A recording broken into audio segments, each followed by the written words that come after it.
I've drawn my line in the sand, and I'm going to do what's right by God, and I don't give a damn who cares or who likes it or who doesn't, even if it means I have to die on my doorstep. William Cooper. Bill Cooper shot dead last night about 1:30 in the morning Eastern Time. They had put out that Bill is not to be let back in that house alive. It was premeditated. Hitting Bill several times, Bill fell down right where the porch would start from the front door. That's where he fell, and he was dead. Even if it means I have to die on my doorstep.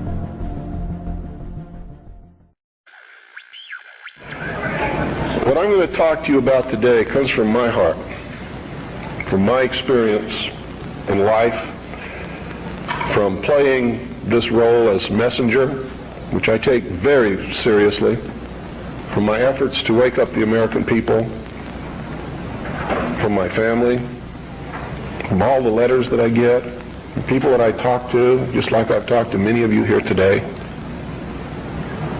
I've learned some things, and I think these things need to be passed on to you. And I think you need to start examining yourself, your agenda, your mission. Who are you? What are you about? What do you believe about America? Is it true? Are you helping to divide us more? Or are you helping to bring us together? Do you really understand what this country is all about? If you listened to shortwave radio throughout the 1990s, you were bound to invariably come across the sound of a captivating voice in the wilderness.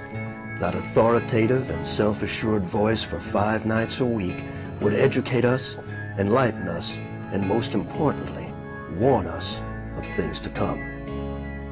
So they disguised their true intent and their true teachings, the esoteric, with a system of exoteric descriptions. That to the profane would mean one thing, and to the initiate or the adept would mean quite another. But that was then. This is now.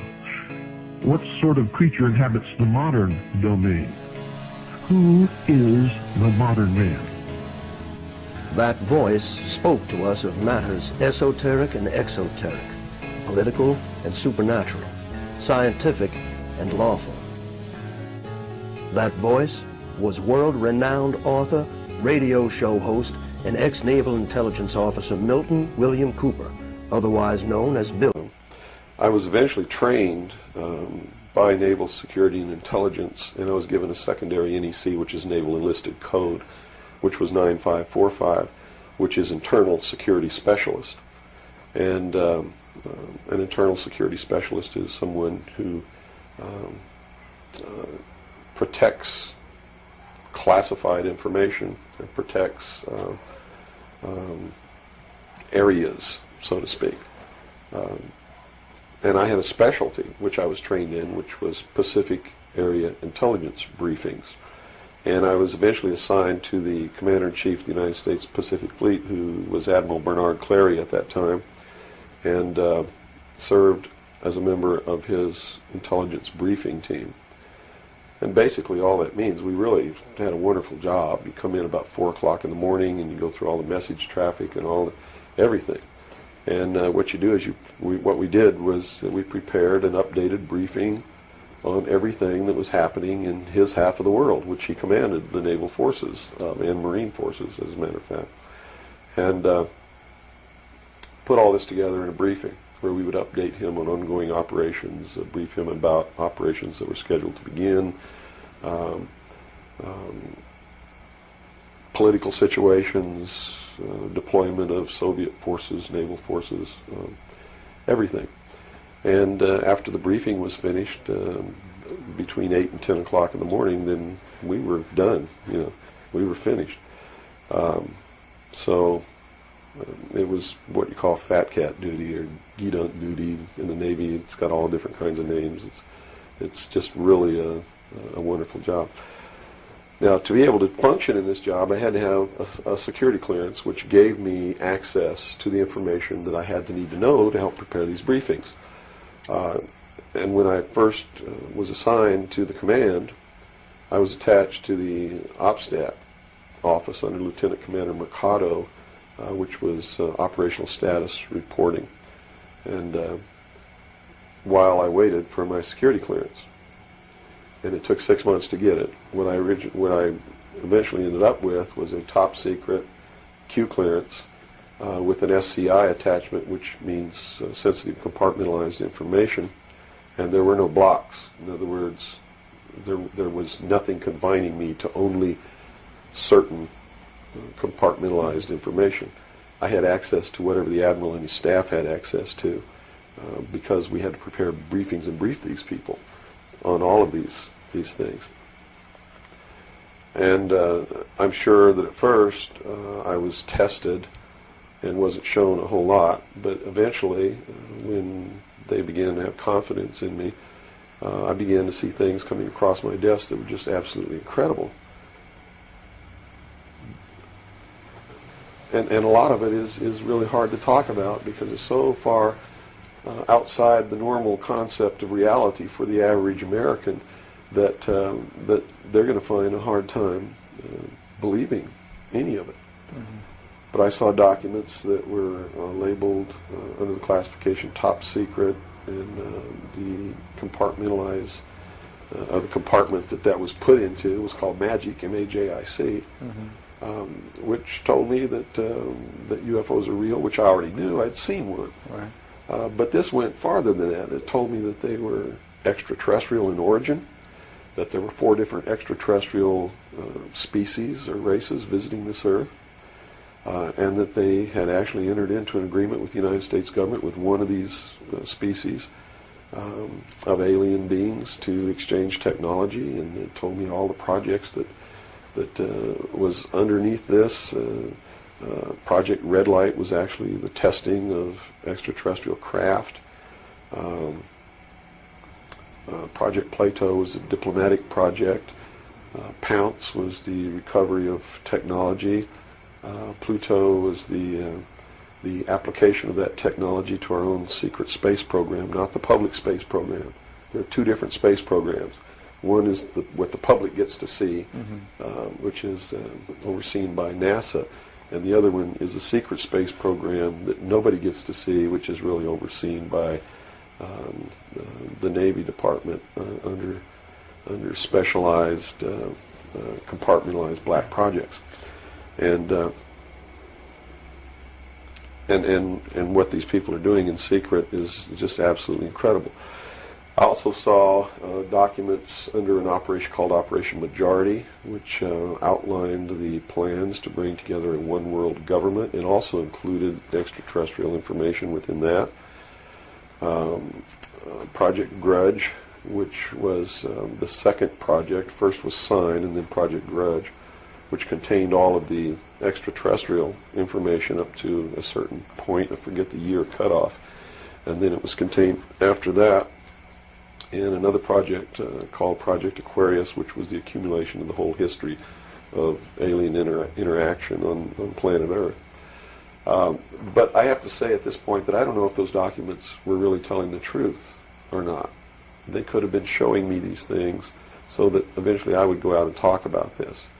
And maybe that'll become clear to you later why they may have done that. It could be real. So. What you saw. So immediately my head began to spin around, and I began to think, God, I've got to tell people that they're being manipulated. This is a lie. And it really, if the public were using their own intellect, they would know that it was a lie. The executive order quoted for this document was 92,000 something. I believe it was 92447, which is 92,447. And it was supposedly written by Truman. But Truman never wrote an executive order higher than 9,000. I mean, even today, there's no executive order with the number 92,000 on it. They've been consecutive since the beginning. So it was clearly fraudulent. So it's clearly fraudulent, but the public doesn't catch on to this. And here you got Stanton Friedman, one of the guys who implemented the contingency plan, Majestic, running around the country telling everybody it's not an executive order, it's a date, September 24th, 1947, which it very well could be a date. but it's listed in that document as being an executive order of the President of the United States, Harry Truman. And because of that, it's fake. And many other things. But specifically, that is the most glaring proof of fraudulent intent in the document. There are many other things in the document that also prove it's a forgery. But here they are. They're running this contingency plan, and here I am. I know all about it, and here's the public out there biting it. They even ran that thing in the New York Times, like a 2 or 3 page spread showing all the documents. So it had tremendous credibility lent to it by that action. And so I decided that I had to tell the public and get people on the right track, which is, the right track is don't believe anybody. Don't believe me. Don't believe George Bush. Don't believe anyone. You got to go out and you got to get proof in your hand before you can believe anything. And to do otherwise today is the biggest mistake that anyone can ever make. You begin believing people, putting your trust in them, that they're telling you the truth. I guarantee you, you're going to take a ride on a roller coaster you don't want to be on. Mm-hmm. Now this controversy, and I say the very understatement controversy. Yes. It also is now extending, based on some things that you're revealing, into the Kennedy assassination. Yes, in the set of documents, which really was literally 2 or 3 file cabinets of documents, called Operation Majority, I saw documents which told me what happened in Dallas and why. And basically what these documents said was that the intelligence community felt that John F. Kennedy was a threat to the national security, which translated into reality means was a threat to the New World Order, the one world government which they were actively in the process of forming. Was there anything on record that indicated that he was out to, things that he did would threaten that New World Order? Oh, absolutely. He had written an executive order. I don't remember the exact number now, but it's available to anybody that wants to go look it up. He had written an executive order ordering the printing of United States notes, which would have broken the back of the Federal Reserve, which is one of the major instruments of propelling the United States into the New World Order by destroying our economy, the basis upon which we live, the basis upon which our whole society is founded, is being ripped right out from under us. That was one. Number 2, he refused to provide air support for the invasion of Bay of Pigs, which ensured that would be a failure. He had threatened publicly on several occasions to disband the CIA and scatter it to the 1,000 winds. He had ordered, in the documents that I saw, he had ordered the intelligence community prepare a plan to disclose the truth about UFOs to the public. Now, I don't know what that truth was. Could be that maybe there are no extraterrestrials.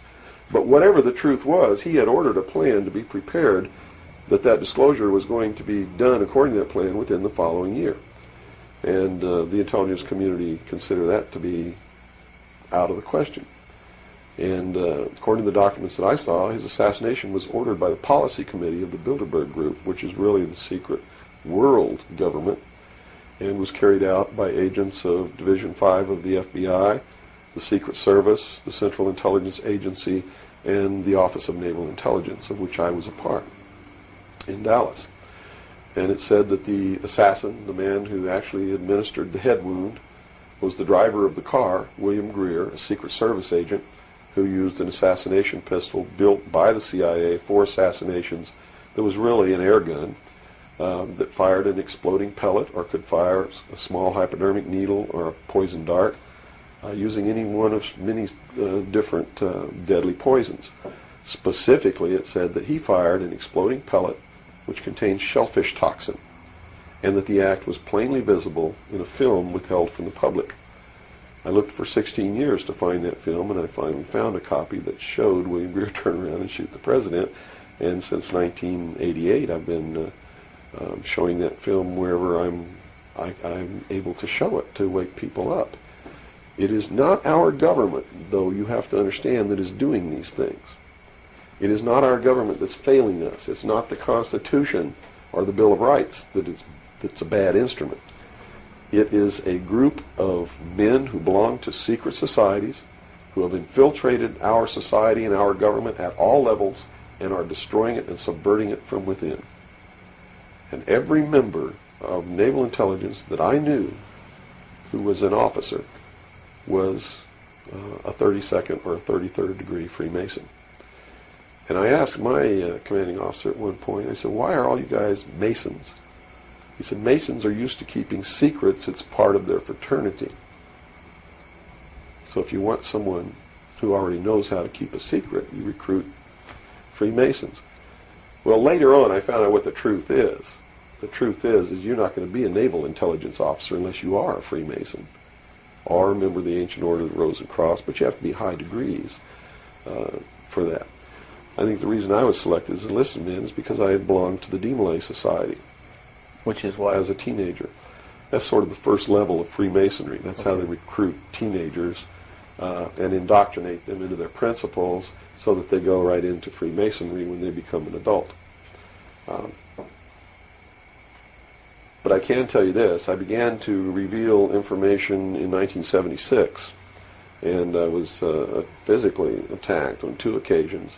My skull was caved in, that's what all these scars are here. On the second attack, I lost my leg. They visited me in the hospital. They had no intention of killing me. They were delivering a message to me. Shut up. And that was the message that came through loud and clear. And 2 men who identified themselves with identification cards who belonged to the Defense Investigative Service, which was really the Defense Intelligence Agency, asked me if I was going to shut up or they were going to have to do it right. And I told them, I said, you don't have to worry about me. I'm going to be a good little boy for the rest of my life, and yeah, I'm going to shut my mouth. And I did for 16 years. Kept silent until I saw this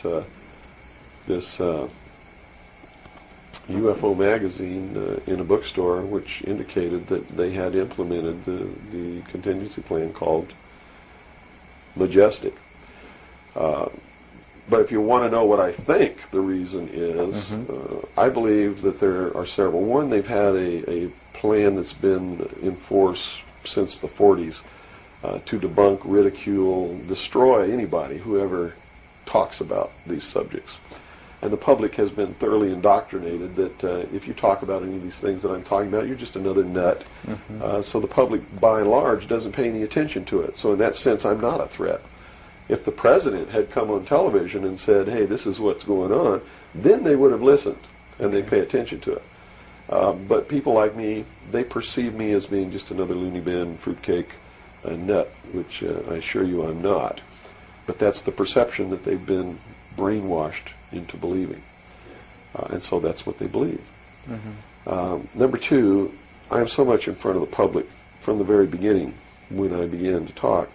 And that's how I protected myself, or at least that's what I thought would protect me, and so far it's proven to be right, was that if I got literally in front of the public overnight, in front of a large public, that they wouldn't do anything to me because it would substantiate what it was that I'm saying. And they certainly don't want to do that. It would also create a martyr, and martyrs create tremendously dangerous political movements that they don't want that either. So literally, within a 24-hour period, I spent $27,000 mailing a thick packet of information all over the world to people I'd never heard of, didn't know. We went down and got some mailing lists and just mailed the stuff all over the world. And so literally, when people opened these packages in their mailbox, and it was a perfect plan because they couldn't stop it. They didn't even know I was going to do it in the first place. And since we sent it all over the world, once it was out, there's no way they could retrieve it. At least no way that I can conceive of. So literally within 24 hours, I was a public presence. And people were asking all over the world, who's Bill Cooper? Is this true? Look what I got in the mail. And just literally flipped the world over on its ear. And I've been in front of the public ever since. So I think basically those are the reasons. They don't believe that the public's really going to listen to me, and so far that's been true. There is a small group of people all over the world who are awakening, who are beginning to understand that they've been living their life in fantasy land, and who are actively seeking the truth. But by and large, when the secret power structure says, as I've put in the first chapter of my book, right out of one of their own technical manuals, that a nation or world of people who do not use their intelligence are no better than animals who do not have intelligence, and thus are stakes on the table by choice and consent. They're absolutely right about the majority of people. Mm-hmm. It's one of the things that has been an illumination to me, is that they're not always wrong. Mm-hmm. And many of their goals are the right goals, but the method that they're using to reach that goal is the wrong method. In other words, if you set out to create a perfect world where there will never be any more killing, but to reach that point, you kill 2 billion people, you have become what you're trying to avoid. Right. And it can't happen that way. Mm-hmm. If you want to create a world of peace, it has to be done by peaceful methods. Means. Yeah, if you murder someone to destroy a murderer, you have become what it was you set out to destroy, and thus it wasn't destroyed at all. It was perpetuated by that very action. And that's what these men are doing. They rationalize everything they do so that they feel better about it. Mm-hmm. But what they are doing is becoming what it is that they want to get rid of, and the world will never be a safe place for anyone as long as there are men who do these things. It's all available to anyone who actively and diligently seeks it out. Everything that's in my book, Behold a Pale Horse, is everything in here, all the documents that are in here, mm-hmm. everything that's in this book is in the public domain. Can be substantiated? Yes, and I intentionally wrote this book not using anything that wasn't available to the public, to show people that, yes, if I can find this information, so can you. I have tons of stuff that's not available to the public. But as you can see by reading this book, you don't need that stuff, because it's what you need is available to you. Public libraries are overflowing with the proof of what's really going on in the world, but nobody really utilizes it to the extent that they're able to pick this out and put it together. Another thing I've done for people is I've put it together for them so that they can see the overall picture, rather than looking at small things and thinking that it's isolated. Nothing is isolated. It's all part of a big puzzle. Mm-hmm. And the puzzle is coming together, and when the puzzle is assembled, it's going to be a one-world totalitarian socialist government that nobody's going to like except the people that are running it. It's Hitler all over again. And the rationalization is, we're going to create the world without war. The utopia. The utopia. But they will never create that utopia because they're not dealing with the problem that makes them want to create it, and that is the inherent flaw in each individual human being that makes us do the things that we do. Until that's overcome, there's never going to be a world without war, or without rape, or without killing, or without robbery, and anybody that thinks that there is has already gone off the deep end. But this is the truth. Either these men are following the book of Revelation. The book of Revelation is in the Bible. Mm-hmm. They're either following it, just like a plan, and bringing the prophecies in there to pass, to manipulate and control those who believe in those prophecies and neutralize them, so to speak. In other words, if this is written in the Bible and God has ordained it, who am I to resist? It must come to pass, so I'm not going to try to stop it. Okay. What a perfect way to neutralize the opposition right off the bat. Or there really is a God, and what he said was going to come to pass is coming to pass. And I named this, Behold a Pale Horse, from chapter 13 of the book of Revelations. The fourth horse, the fourth horseman of the apocalypse, is the pale horse. And I looked, and behold a pale horse, and his name that sat upon him was Death. And hell followed with him, and power was given unto them over the fourth part of the earth, to kill with sword, and with hunger, and with the beasts of the earth. And that is taking place now today. The fourth horseman is riding across the world now. That's what AIDS is all about. That's what all these little brush fire wars all over the world are all about. That's what's happening. That's why cancer cures are suppressed. It's because they fully intend to kill a minimum of 2 billion people by the year 2000. AIDS is an invention of man. It is not a natural disease, and it has been implemented and placed into the population as a population control. And when they did it, they had the cure before they did it. Mm-hmm. And when they've deemed that enough people have died or been killed, they will say, we have a cure for AIDS. And everybody will be called to report to some place to get an inoculation, which is going to do two things. One, it's going to stop AIDS in its tracks. And number two, it's going to implant a device which will be able to be used to track each individual person and maybe even to control those people. And that's what the pet implant program is all about. It's not about finding lost pets. They don't give a damn about pets, and they would never put a satellite in orbit to find a lost pet, but yet there's a satellite up there that they're using to find pets that have been implanted with these devices. They're testing this program on pets that's going to be used in human beings. And in the Los Angeles Times in 1989, they ran an article. It was 10 forecasts for the coming decade, was the title of the article. I have a copy of it in my research center. And number 5, I believe it was number 5, in those 10 forecasts for the coming decade was chemical or electronic implants to control individual behavior on a 24-hour basis, unquote. So it's not hidden at all. It's there for anybody who wants to look. One thing I've learned about these men is they don't just do one thing. In case the public discovers what they're doing, or discovers that somebody's doing, whether they know who's really doing it or not, and stops it. What they have running is several concurrently running plans so that if one or two fail, the other ones are going to take care of the problem. It sounds pretty hopeless. I mean, based on that scenario, is there anything, any uprising or what? Yeah, there is, but it requires that people wake up. It requires that they really learn the truth instead of live their life in fantasy land. You see, because nothing can exist without the consent of the people. Unless they buy it, it's not going to happen. You have to understand the difference between capitalism, socialism, communism, what all of these things really mean.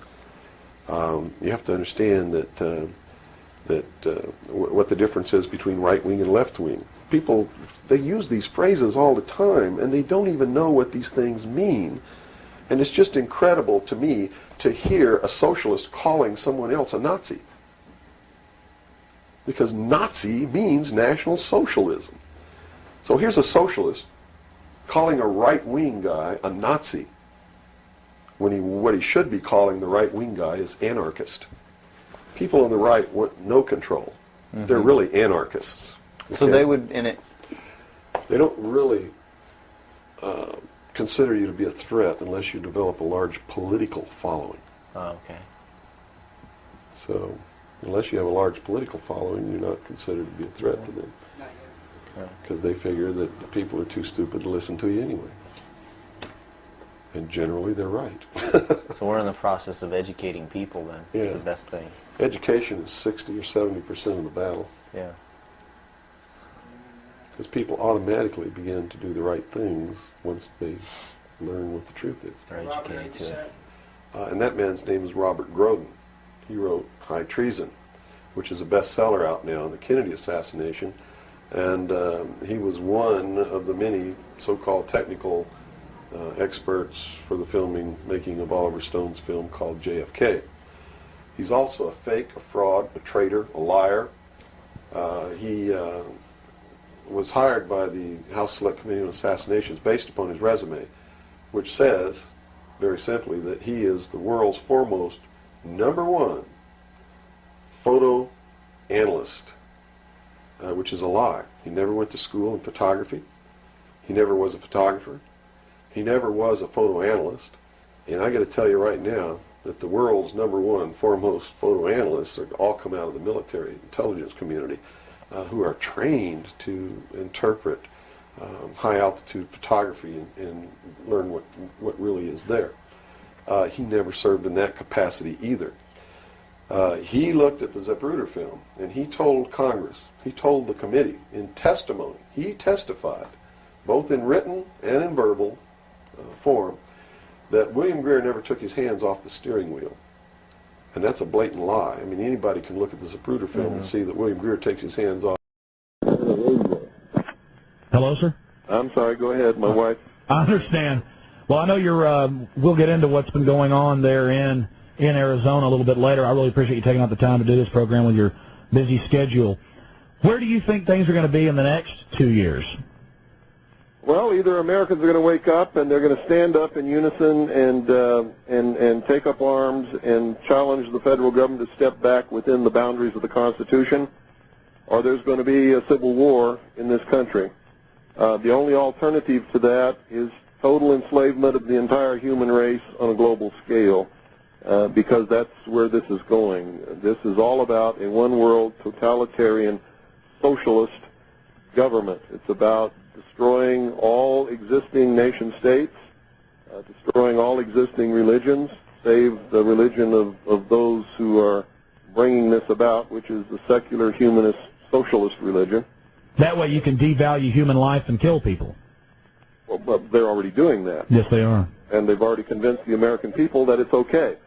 The people whose ancestors came to the New World to escape religious persecution in the Old World stood and watched the Branch Davidians burn, including all of their children, all of their women, and they cheered and said that it was because they were a bunch of religious fanatics. I heard Christians say that. I heard Orthodox Jews say that. I heard Baptists say it. I heard Catholics say it. And to their shame, I have to tell them that they are not religious, moral people. They are stupid, ignorant sheeple who are on the verge of enslavement, and they're going to deserve exactly what they get. I have no sympathy for them whatsoever anymore. I used to cry big alligator tears for them in their ignorance, and I used to do everything I could to wake them up. I've drawn my line in the sand, and I'm going to do what's right by God, and I don't give a damn who cares or who likes it or who doesn't, even if it means I have to die on my doorstep. Well, now we're getting to what's been happening. The feds are saying that you didn't show up for a court date, but they never gave you a subpoena, did they? We have never received any subpoena, no notification, no nothing. No nothing, and now the newspapers are reporting that militiaman, they don't say best-selling author, military veteran, no criminal record, William Cooper, they just say Arizona militiaman, tax fraud and bank fraud is refusing to come into the loving arms of Janet Reno. Not only will I not come in, but if the Civil War has to start right here, it will. I am not a tax fraud or a tax cheat. I pay all legal, lawful, and constitutional taxes, which I am required to pay. I've never defrauded any bank or any person in my entire life, and I will protect my rights with the tools given to me by the founders in case it should ever come to this.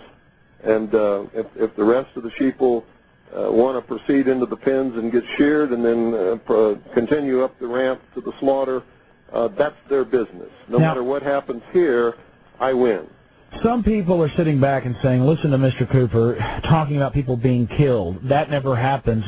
Governments never do that. Every government in the world this century has engaged in slaughter. Almost every government. Look at the giant death toll that's so-called communist. It's in the hundreds of millions this century. Why do we have to look at the communists? It's happening right here in the United States.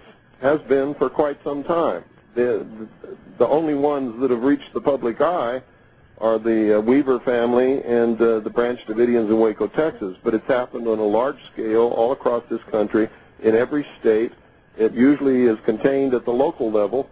And one of the indications that you will know that I'm right is that you haven't seen what's happening here on any of the major news networks, and you're not going to, because I've taken a stance documented in the law. I've posted it on my webpage. I have stated that I am a portion of the unorganized militia of the state of Arizona in the United States of America for many years, and that my stance is well-grounded I'm right, I have a right to do what I'm doing, and anybody that comes up here and tries to encroach upon my rights or take away the protection of the Constitution from me and my family is going to get a bullet. And that's just the way it is. Just to go back to what you just hinted at is the compartmentalization of news. We stopped, myself and a few others in this town, stopped the Delta Force from coming and doing secret military training and paying off our police chief. Now, the San Antonio police chief, a man that you ought to be aware of, is Al A. Philippus, and I went down and got an interview face-to-face on videotape, and I've actually played the audio here on the show several times, where he said they tried to bribe him. They were very unprofessional. No was never no. They were out of their jurisdiction, and they wanted to use live ammunition. They're practicing taking over police stations. Shouldn't our police realize that they're going to be some of the first people that will be going? Well, they might if they weren't stupid sheeple like the rest of the herd. But the truth is, the policemen came right out of the community where the sheeple live. Why would anybody think that they're going to be any smarter than the rest of the animals out there? So you'd think that most of them will go along. Well, I told Philippus to his face on tape, I said, well, what you've done here, sir, you're probably going to pay for in the future. Well, it's absolutely true. He is a big exception. There are only about 3 sheriffs in the entire country who know what their authority is and have the guts to take a stand. This is the only police chief that I've ever heard of who's taken the proper stand. So if you want to know if they're going to go along with it, yeah, they'll go along with it to get their little paycheck. See, they've sold their country out for what, $20,000 a year, $30,000 a year? That's pretty cheap, isn't it? It's pretty sick. It is. And for maybe they'll get a retirement check in 20 or 30 years. So they sold their whole country out. They sold their children's future. They sold their grandchildren's future and their great-grandchildren whom they haven't even seen yet. Now, Mr. Cooper, I understand what you're talking about, and I find out more every day. Just a year ago, I still couldn't accept some of this, and I mean, even you yourself, when I talked to you last week, said it took you years of studying a long time ago to finally understand it all. And people's mindset, they think of the government as made up of the same go-along, get-alongs. They don't understand the avarice and just how vicious and demented and inbred these people are. Well, in the first place, you're wrong in your premise. They don't think at all. That's why commercials are 30 seconds long. That is the attention span of the average American sheeple.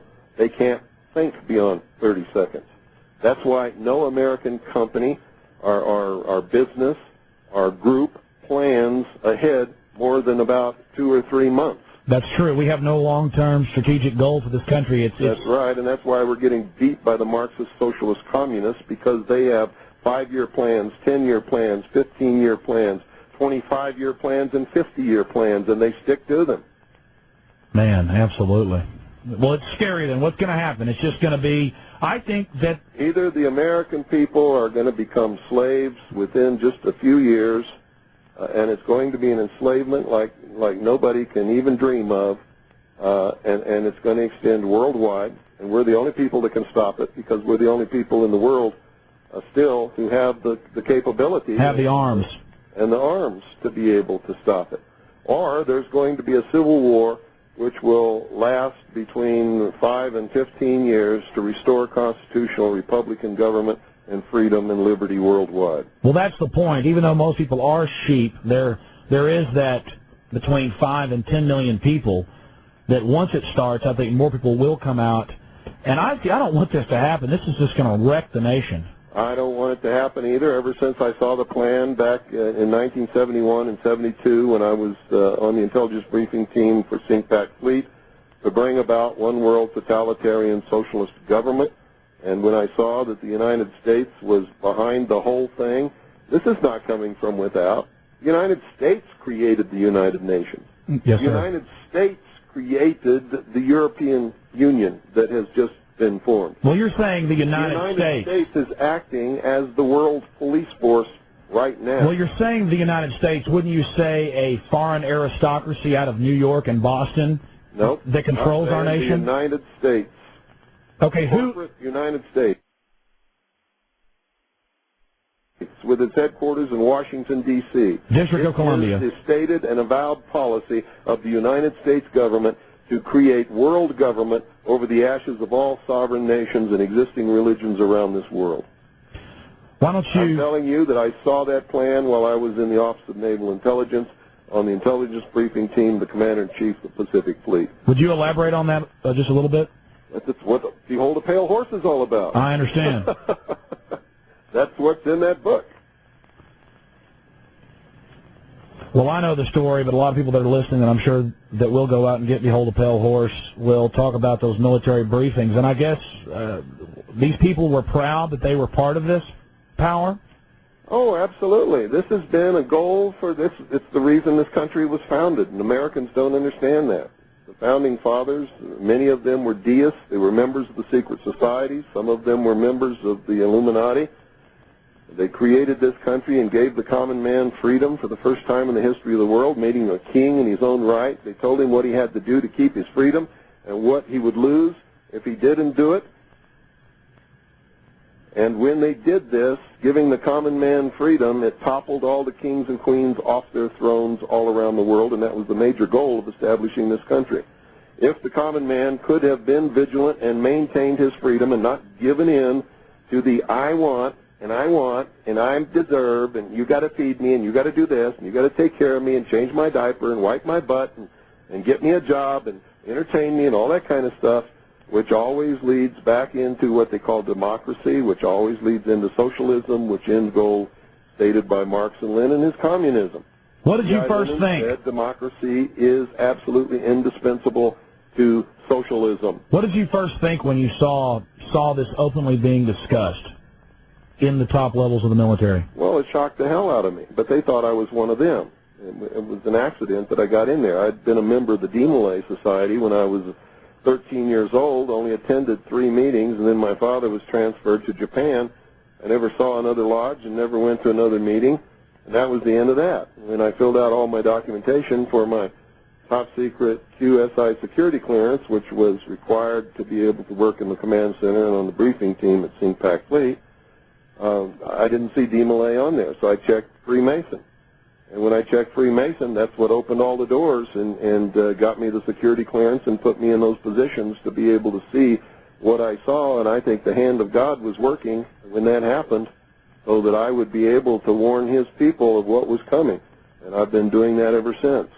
I didn't see absolutely everything, but I saw enough to give me an edge and a vast head start on anybody that's ever lived before in the public sector that's not normally privy to this information.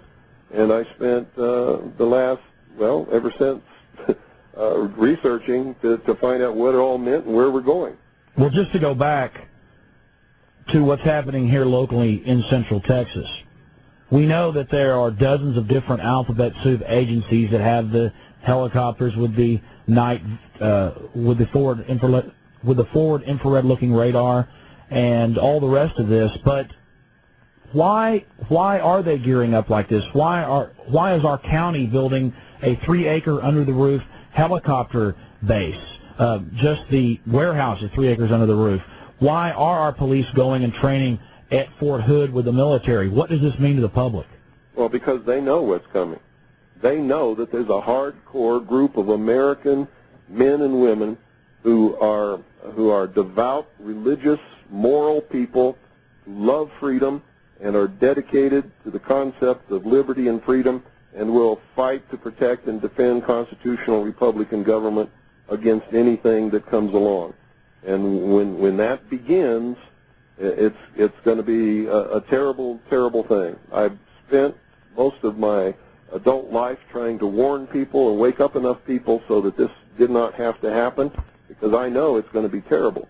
Now, President Clinton has now openly come out, and I'd actually read what they were pushing 3 years ago, and I was talking about it, about the national ID card and biometrics, thumb scanning, retina scanning. And since '94 in Texas, they've been thumb scanning us to get driver's license, and people just stampede in there like sheep. We had a big protest down there where I was arrested, I guess it's 6 or 8 months ago now. What does it mean to the public when we have one card that our insurance and our credit cards and our bank accounts and our receipts and everything is on that one card? means the public is stupid and they're already a hair's breadth away from total enslavement. If they had any brains at all, they would have said, no, I'm not taking that. And if you don't like it, that's tough. And all those businesses and all those driver's license bureaus and all those the revenue that it brings in for all those cities and counties would have just evaporated in smoke, and they would have backed down and said, okay, you don't have to do it. We'll do it another way. But they're too stupid to do that. They don't understand that the power in this country is the power of the people, and that they don't have to do anything that's outside the bounds of the Constitution. And the government can be held within the bounds, the restraints that the Constitution put upon it, that our founding fathers created so that the American people could never be enslaved. What is the They knew that nobody could come and invade this country and enslave the American people. The only way it could be done is from within if the American people allowed it to be done. What is the main goal of biometrics, retina scanning, thumb scanning? In my opinion, it is total loss of control of your destiny. If the IRS doesn't like you now, they'll just come take your house. If the IRS doesn't like you now, they'll just come and garnish your paycheck. But in the future, if they don't like you, they'll shut your card off. Well, let me give you a vision of the future. There will be no money. There won't be any driver's licenses. There won't be any insurance cards or anything like that. Everybody will have an account on a computer. Everybody will have a computer chip implant somewhere on their body that will access the computer. Everybody, when they go to work, will get so many credits for that work, and they can go out and wave their little computer chip in their hand or whatever it is under a scanner at the supermarket and buy whatever they've got credits to buy. And if they don't have credits, they got to stay home until they get some credits. Let me stop you for a second. I read this almost every week, at least once, and it's from the April 27th, 1997 Time magazine, The Future of Money. I'm sure you've read it. And it openly on page 51, and anybody out there that thinks Mr. Cooper or I are BSing you, go read it. And it says the best part, now this is their words, the best part about it is your daughter in the near future can have a chip under her skin and you won't have to buy the drinks for her at the bar. I mean, everything's insane about that paragraph. And the whole 10-page article is about how great the smart card is and then the chip. And as we know, Time magazine is a filthy, elitist propaganda rag. So I can't see how anybody would deny this. But I guess most people only see it as a convenience. What's insane about it is that the American people think that that would be convenient or that that would be good for them. It is the ultimate in-run goal to enslave the populace and to steal what's left that's not already stolen by the elite who are engineering and machinizing all of this stuff to make it come about. Now, the goal of a debt-based economy is not to get caught stealing, and that's what they're doing, stealing the wealth and the substance and the nation right out from under us, and that's the only end result that can come out of a debt-based economy. And the only way that they can't get caught is if the people allow them to go to a cashless system. Then they can never get caught. But if they don't go to a cashless system, eventually the economy will collapse and they're going to get caught. That's exactly it. And that's why they want to go to a cashless system, and that's why they ultimately have to. Anybody understands how this economy works and what the end result of a debt-based economy where the interest is never created or printed, and the way that it works. It's a fiat Ponzi scheme. That it's got to collapse, or they have to go to a totally cashless system in order that they don't get caught and are able to perpetuate the theft. So what you're saying is that we have a fiat Ponzi scheme, con game government monetary system based on fractional reserve banking, and that the money machines are printing out of control. I talked to Congressman Ron Paul just a few weeks ago, and he said, yes, the Federal Reserve is printing 10% more money into the supply every 6 to 8 months. So this is creating this false prosperity, and the public just loves it. But meanwhile, they're just coaxing us in to this cashless society so the fairy tale can continue. That's exactly right. But talk a little bit about how you were at the top of Bill Clinton's FBI list.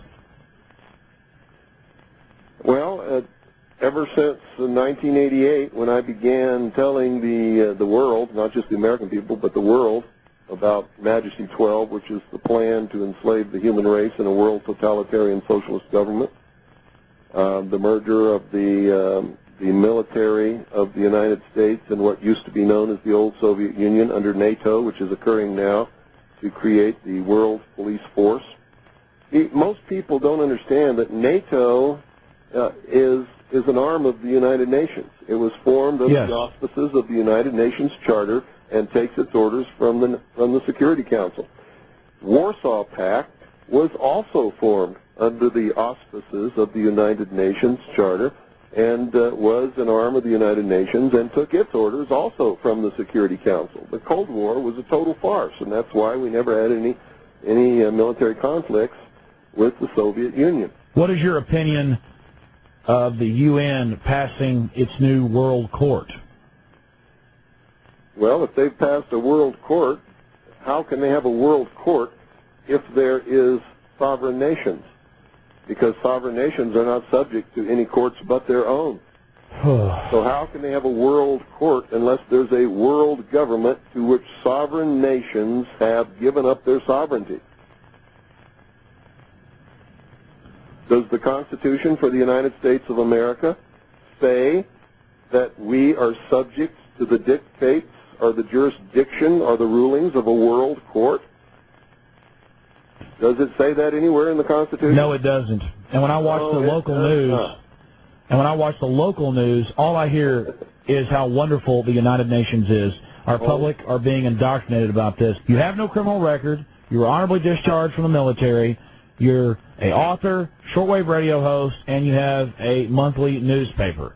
And suddenly they come out against you, the feds, and say that you cheat on your taxes from 92 to 94, but you told me on the telephone that you haven't been paying taxes for 12 years. No, that's wrong. Okay. You've been paying legal taxes. Filed or paid the so-called income tax to private banks. Really an excise tax to private banks for almost it's either 11 or 12 years. I forget which. I've never made a secret of that.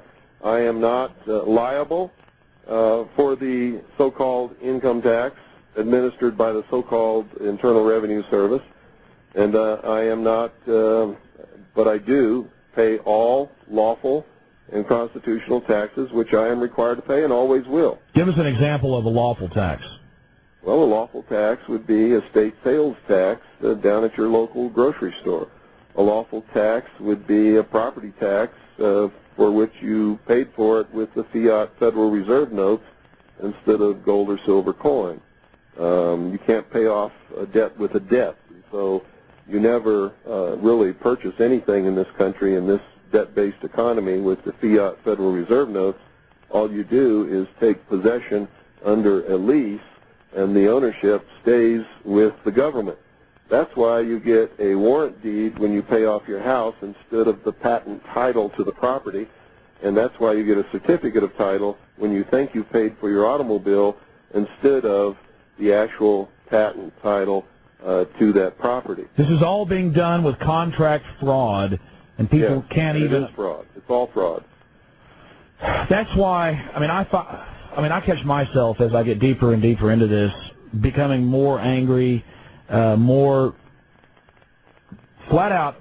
I guess I'm at the point where you said that you were several years ago, where you're just sad about it because you see the people thinking they have a grasp of what's happening in the civilization. But I've read enough history, I know enough about the country and what's been happening to realize that pretty much everything that you're told in the media has lies weaved right into it. Oh, yeah.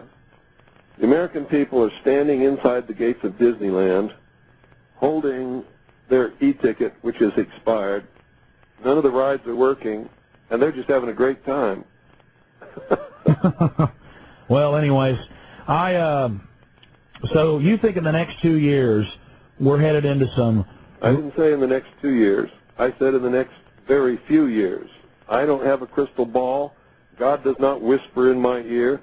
I'm not a prophet, and I'm not a psychic. Well, sir, but I can I'm none of those things either. From what I saw in that plan when I was with ONI, and what I have researched since then, tells me that within a very few years, the American people are either going to be totally enslaved in the worst enslavement that you can even dream of, or there's going to be a civil war actively being fought under the most terrible conditions in this country. Well, I don't have a crystal ball, but it's pretty simple to predict what these guys are going to do now that they're out in the open. I mean, 10 years ago it wasn't so out in the open. Now you turn on the TV, UN World Court, Clinton pushes national ID card. You turn on Lair NewsHour. Secret military teams are trading with your local police. It's pretty much in your face now, and I don't know if Clinton wants to leave office, or maybe he wants to go be head of the UN or something.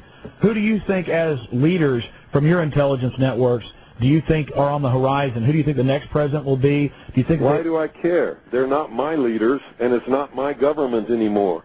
So the point is, they have subverted my government, destroyed it from within, and my only hope is that I can find enough good American patriots who are moral, who are good men, who understand what liberty and freedom is all about, to go in there and restore constitutional Republican government by any method that it requires, including the force of arms. So otherwise, my children and my grandchildren and my great-grandchildren are going to be slaves. So you've totally turned your back completely on the festering system, and it's not my system. It is not operating within the boundaries of the Constitution. They have thrown the Constitution out. It is treason in operation. There is a subversion of government going on as we speak in the halls of government throughout this country, not just in Washington, D.C.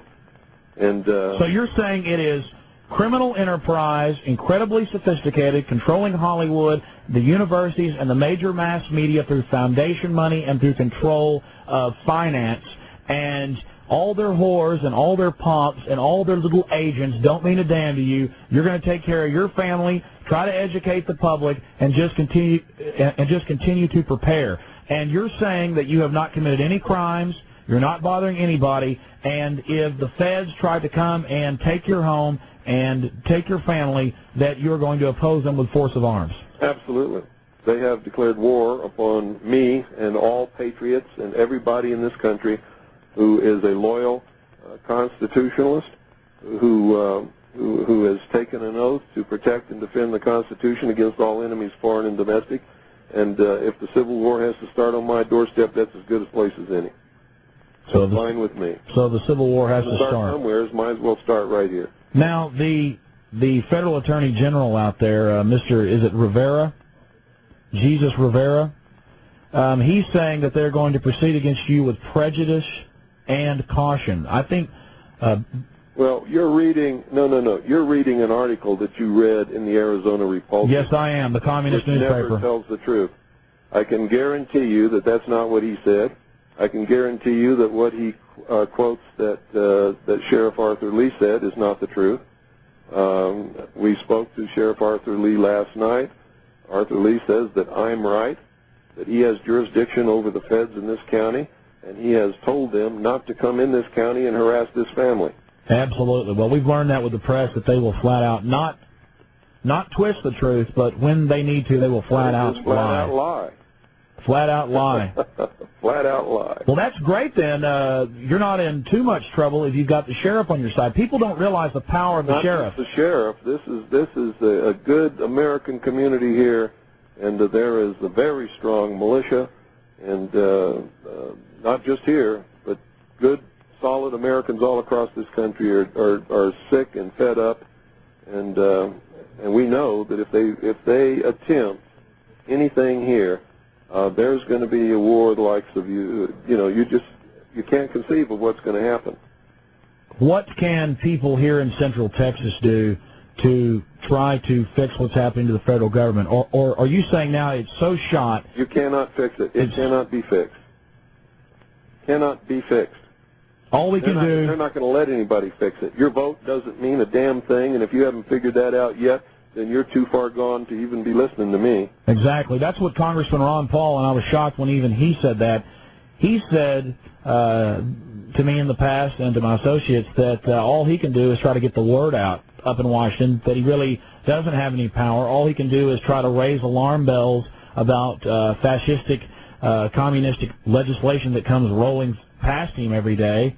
And he said that he thinks things are far gone. I said, so, sir, the sun is setting on the Republic. And he goes, well, it's pretty much already set. And, that's correct. And we're going into this thing full bore. And that's why the socialists talk about the new dawn. What is the new dawn? The new dawn is the bringing to fruition of the New World Order. Their totalitarian, socialist, utopian world. Technocracy too, sir. Doesn't technology tie into their little fun games with the... That's their biggest weakness. I just hope they cling to their technology with all they've got. I hope they train every soldier to use computers and not be able to function without a satellite uplink and all of that stuff, so we can just kick their butts all the way back to Washington, D.C. and try them for the crimes that they're guilty of.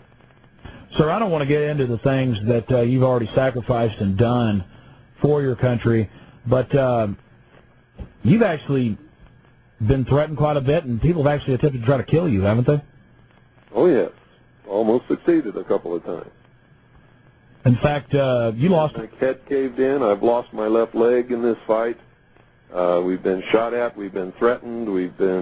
They've made it so that we couldn't work for anybody. But, you know, that's exactly what happened to the Founding Fathers.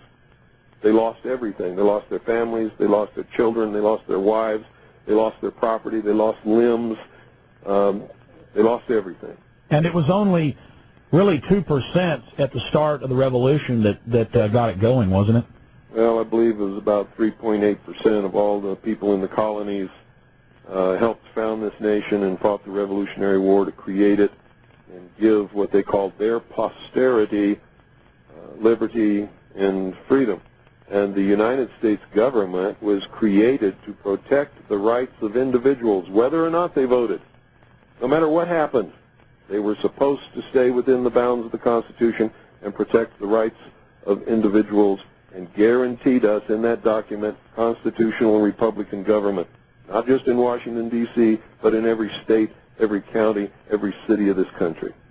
So, Mr. Cooper, you think that the feds may be backing down simply because you're in a strong community, or do you think they could just fly over one night and launch a hellfire attack with a... Doesn't matter what they do, they lose, and they know it.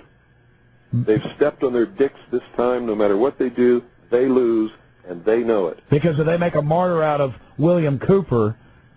Not only that, I'm right within the law. I am right under the Constitution, and I am right within the law, and it's all posted on my website and internet. So you're saying you've dotted all your I's, you've crossed all your T's. Absolutely. You've drawn your line in the sand. They lose. They either back down and get within the bounds of the Constitution, they lose. They come up here and they kill us all, they lose. And we're still free. Now, a lot of people aren't going to understand that, but I'll still be free. No, you were mentally free. You didn't bow down. You didn't play the game. You didn't compromise. You died with your morals and with what you believed, and you were not altered by their propaganda or their intimidation. That's right, and none of us are afraid. We are Christians. We know that if we do the right thing, God is going to smile at us when we get to those pearly gates. However people view those pearly gates, I don't care. Absolutely. The truck was parked. It was unmarked. No one was in uniforms. They did not identify themselves. That was it. They had said that in their briefings the very next day. They were parked here. They intentionally had a vehicle with an incredibly loud stereo system, and they made a lot of noise themselves, hooting and hollering. Bill came down and told them, this is based on the law enforcement people that told me this, that were involved that night. Bill told them if they didn't leave, he was calling the police, and they shunned him on. So he then turned around to go back to his home up there and call the police. Now, at that point, they were here, and he just basically turned right there, just out on this lot a little bit, and went on back. Right here out of this juniper was a spot I was told by law enforcement officials that the first deputy came out right at Bill's truck, because he was cruising along slow, watching them more than likely in his rearview mirror, me knowing him very well, to make sure they didn't follow him back over there. He came out, and this is the point where Bill knocked him off sheerly with his arm, not ran over anything. That guy basically just landed on his butt because Bill hit the gas. So he made this little curve here, and this is where he stopped. At this point, according to law enforcement officials, from their briefing, and then plus people on site right then, when he stopped, one more person approached the vehicle, but not running. And that's when he did the open hands thing and a sign of, you know, like surrender or whatever. Hit up on the bank, just trying to avoid the vehicle that then came shooting up here, full bore, full speed, came ripping up the hill. So obviously the people at the end had communications with people down there on the road. Must have verified that Bill had turned around coming back to his house. So they came zooming up here in a vehicle. He's avoiding them. He comes up on this bank. It was testified as that by the law enforcement reports, as well as the evidence on his vehicle that is what happened. The exhaust system was tore off the bottom.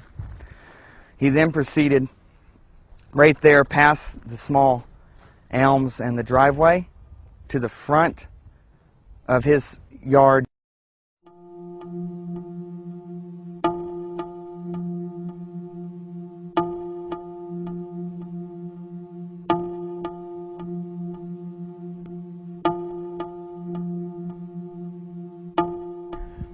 I was told by the law enforcement officials that were on site and ones that had to come up afterwards and get a briefing so they knew what went on roughly, because public was obviously going to be coming to try to come up here, and news crews and all whatnot. They had put out that Bill is not to be let back in that house alive. It was premeditated. It was put out, Bill will not be allowed back in alive.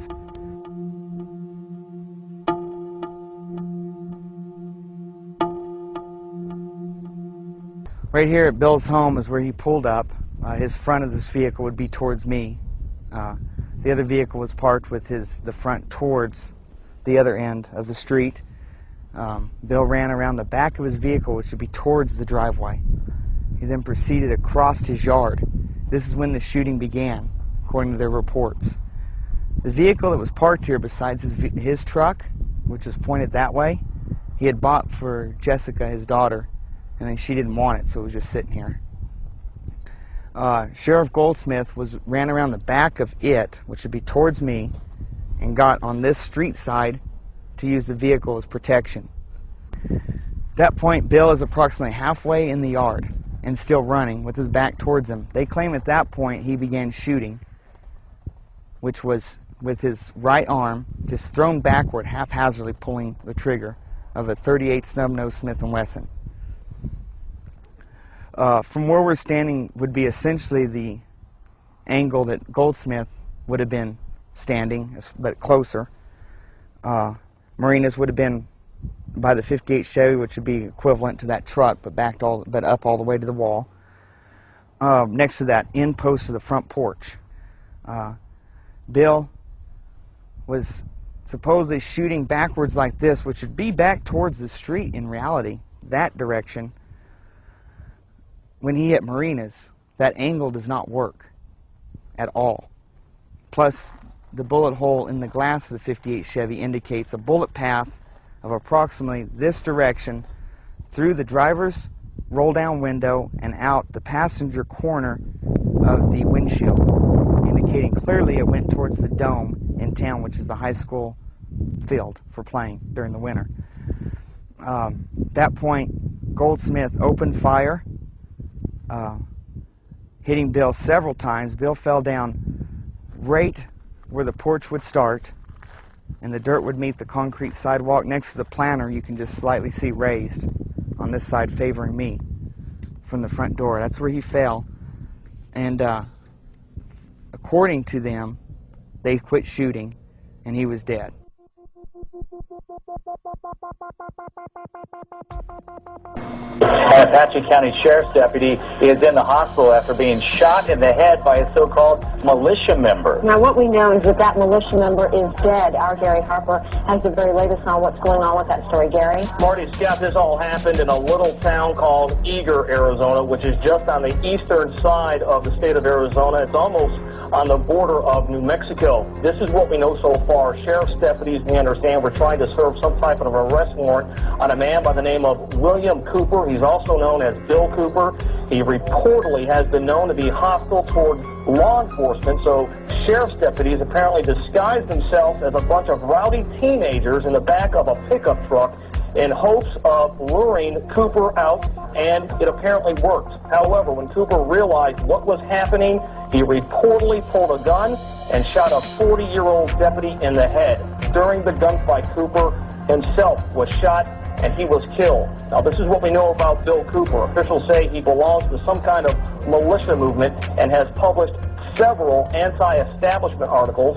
He has a website, we understand, and on that website he acknowledges that there is an arrest warrant for him, but he writes, and we're quoting here, any attempt by any federal government agent or anyone else to execute the unlawful arrest warrants will be met with armed resistance.